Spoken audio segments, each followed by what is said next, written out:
তাইলে আল্লাহ রাব্বুল আলামিন ওই সাপ তৈরি করছে, তার ভিতরে কেন শক্তি থাকবে না? ও কবরের জাতীয় পর্দালে মা বোনেরা, মনে করছো বাবারে কেউ যদি পরিচয় দেয় আমি চরমনার মুরিদ, এই পরিচয় কিন্তু কবরে চলবে না রে বাবা। আমি অমুক দলের লোক, পরিচয় চলবে না। যদি চলতে আল্লাহর রসুলের চেয়ে বড় পীর অলি গাউস কুতুব দুনিয়া কেউ আসেও নাই, আসবেও না। আল্লাহ রসুল দুনিয়া থাকা অবস্থায় তার কলিজার টুকরা সন্তান ফাতেমা রাদিয়াল্লাহু তাআলা আনহা তাকে ইঙ্গিত করিয়া বলে, ইয়া ফাতেমা তানকিজি নাফসাকে মিনান নার, ও ফাতেমা দুনিয়া থাকা অবস্থায় নিজে আমল করো, জাহান্নামের আগুন থেকে বাঁচো, এরপর অন্ধকার কবরে যাইয়া শো ফাতেমা। যদি এই পরিচয় দাও আমি আখিরি জামানার নবীর মেয়ে, এই পরিচয় কবরে কাজ হবে না।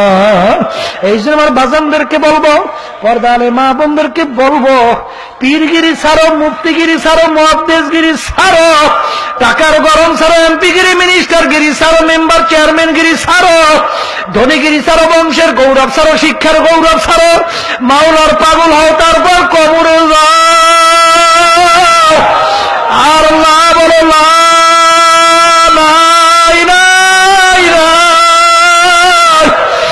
আমার পীরগিরি নাই, মুফতিগিরি নাই, মুহাদ্দিসগিরি নাই, এমপিগিরি নাই, মিনিস্টারগিরি নাই, আখারে নাই নাই নাই, আল্লাহ